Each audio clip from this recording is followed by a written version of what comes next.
Turn the volume down a little bit for you guys so that it's not quite as overwhelming, and so that you guys can hear me a little bit better since I'm trying to guide you guys through it. So, let's talk about skill points first before we go off and do anything. So now's when you're going to spend your first skill points. What I'm going to be doing in this playthrough is an intelligence and dexterity build. It has high damage, decent defensive stats. You'll be getting 40 points in vitality and endurance right away, but right now we're just going to focus on dexterity and intelligence for a few levels. We'll get them around 15 or 16, and then we'll start to work on getting these soft caps for vitality and endurance. The soft caps are how much endurance and vitality you can get before you start or stop seeing as much of a gain for stamina and health. The soft caps for both vitality and endurance are 40, so once you reach 40 vitality and endurance, it's time to stop leveling them and to focus on your more offensive stats. But we're going to do dexterity and intelligence right now, and we'll go off to the first area.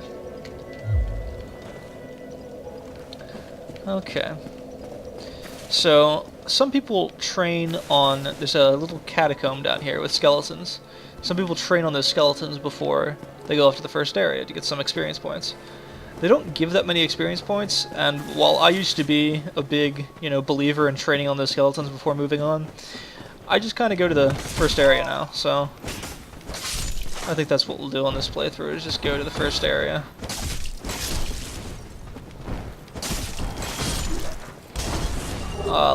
Potentially later, once I get some spare time from doing all my Dota things and other related things for the channel, I can put up a skill point build, so you know exactly where to allocate your skill points. And we're not gonna end up dead here. Not here, fortunately. Because that would be a pain in the ass to edit out. I'd prefer to not die as many times as possible, because that means I can do this in as few takes as possible. That means I can put stuff out faster, too. For the few people that are still playing Dark Souls. I don't know how many people are still playing Dark Souls. I would imagine some are. I usually find it as a good way to wind down between Dota games, but... it's very difficult, so it turns some people off. And got a bunch of attacks incoming. Just gonna dodge that. And these guys actually get 10 experience points more apiece than the skeletons, where you can farm. So I generally find that it's just better to go up here and farm if you're going to be doing any experience farming at all. And you really don't need to yet, it's not a necessity.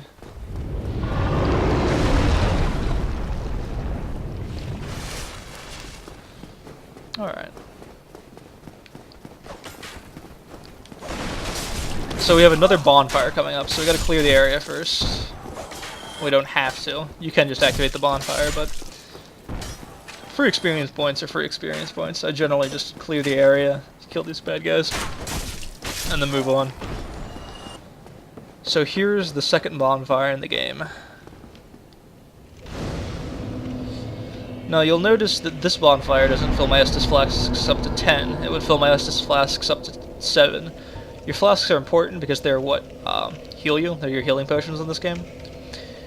To get more Estus flasks out of a bonfire, you first need to reverse your hollowing and become human, which takes 1 humanity, which is just an item drop in the game. And then you kindle the bonfire, and each time you kindle it up to 3 times, you get 5 more Estus flasks. To be able to kindle it more than once, though, you need to get an item drop that drops off of a boss later in the game. So right now, you would only be able to kindle it once. So I'm going to show you guys how to get a very nice sword early on in the game. This is why we put points in dexterity right away, as opposed to just leveling up for those soft caps right away.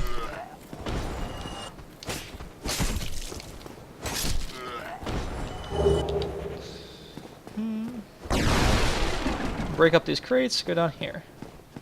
There's a shopkeeper down here, and he only sells 1 item that's really essential for a dexterity intelligence build. So he sells a thing called a residence key. It lets you unlock a door later that frees a guy that sells sorceries. Specifically one of the enchant weapon and sorceries that let you get intelligence scaling on your weapon, even if it wouldn't regularly have intelligence scaling. So it's something that's generally important to have. So you'll just spend 1,000 souls, get it, and then to get the really good sword, you have to kill him. So we'll kill him.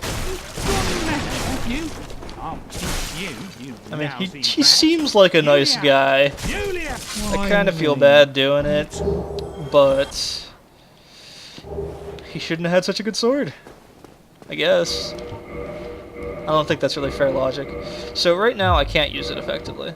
To use it effectively, I'll need 14 strength and 14 dexterity. So that means my next few points will be going to making sure that I have 14 strength and 14 dex. So I'll go up to the bonfire, rest again, and I won't bore you guys with experience farming or anything like that. It's not really fair to you, so I'll just show you how to get to the next boss. Kill this guy.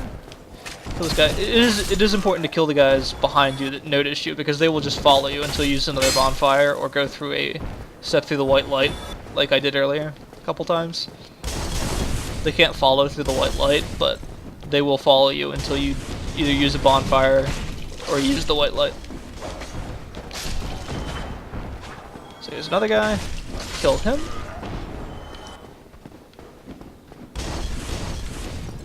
Alright, these guys threw fire bombs up here. And they can just generally be a pain in the ass. That guy comes from behind, and this guy would come from behind too if I didn't kill him, so. As you can obviously tell, I've done quite a few playthroughs. I know generally where stuff is, and I know what stuff you can't ignore. What stuff you can ignore. As long as you get past them, alright, you can actually ignore the guys that are throwing the fire bombs. They won't follow you. Except for this one. So we'll kill him.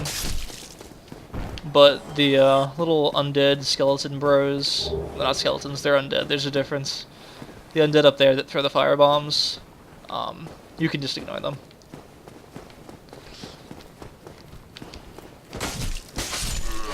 So, you kill this guy. If you don't, he will shoot arrows down from you while you're down, you know, in that little overlook type area fighting those guys. So we'll go down.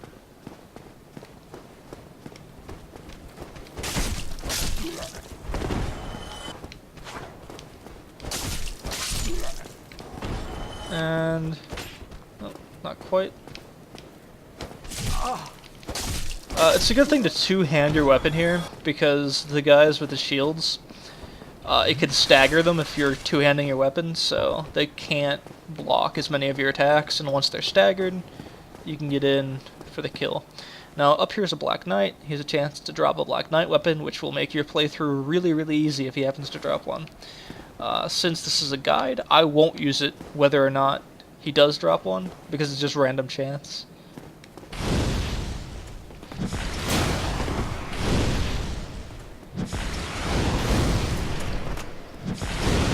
Alright.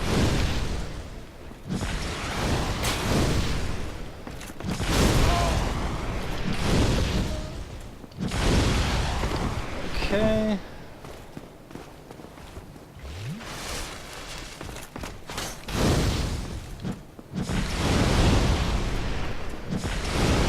There he goes.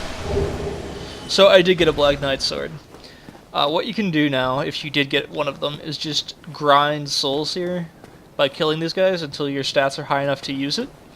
And if your stats do become high enough to use it, it makes the playthrough really, really easy. But we won't rely on it, since you can just use the Uchi Katana instead. Some people really like the Drake sword. It's a drop later in the game. I'm not a fan of it. I don't generally use it. The Uchi Katana has a bleed effect on it, and the Drake sword does not. So even though the Drake sword does a lot of damage, the Uchi Katana can sometimes be a little bit stronger, because it can cause an enemy to bleed out.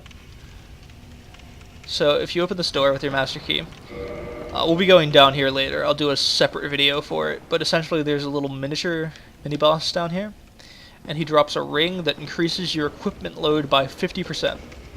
so you can hold 50% more equipment, or equip 50% more equipment. There's no encumbrance load on stuff that you just have in your inventory. It's only for stuff that you have equipped. But that can be really useful in the early stages of the game, especially when you want to be wearing heavier armor. You just can't quite have the stat budget to do that yet. So one thing I kind of left out of my first glance through the area, this door right here will be closed like this. If you have the master key or the residence key, you can unlock it, and I've already done so. And you go up here and open this chest, and inside of it you'll find gold pine resins. They'll add a lightning effect to your weapon, so it can be pretty useful for this upcoming boss fight. Alright, another attempt on the Taurus Demon. This time I'm going to use the gold pine resin before the fight. It should be pretty useful in actually killing the boss. It adds quite a bit of lightning damage to your weapon, which is not damage that is resisted by a lot of enemy types, so we're going to put it on. If I remember correctly, it lasts for 30 seconds, so let's try to make the most of it.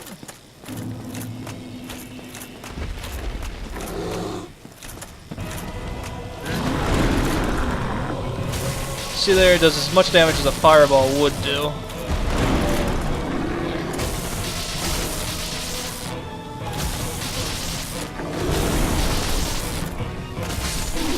And there you go, a really, really easy way to kill him. And technically it doesn't even require pyromancy, so it makes for a very nice way to kill him. Now, I'm going to show you how to unlock the next shortcut to the next bonfire. It's the same bonfire we were at earlier, but it unlocks a shortcut that allows you to cut up to this area quickly. Solaris down here. This is where you gain the ability to co-op with other players, so talk to him, and then talk to him again, and just say you agree with him, and agree with him again. And you gain the white sign soapstone, which allows you to cooperate with other players to defeat bosses. So you can lay the white soapstone down, and if you're online, if you're connected to the internet, you can join other players' games in cooperative. And hold on, so what we're doing here is trying to drag the dragon out. There's a big old dragon here, and he breathes fire in the area. And I accidentally did the gold pine resin. We're not going to fight him, so don't worry about that. We're totally not going to fight him. What the goal is to just run up here and not have him breathe fire on you. And he didn't, so we're able to run down here safely and activate the shortcut to the bonfire that you unlocked earlier. You kick this ladder, and once you've kicked the ladder, you can climb down and up the ladder down to this area that you were at earlier. It's just this area right here. So that's the first area, and before I cut out, let's spend our skill points. So we're going to put 3 in Dex, 2 in Strength, some in Int, 1 more in Dex, and now we're going to be working on Endurance and Vitality now that we've reached 15 and 15. So thanks for watching, guys. Enjoy playing Dark Souls.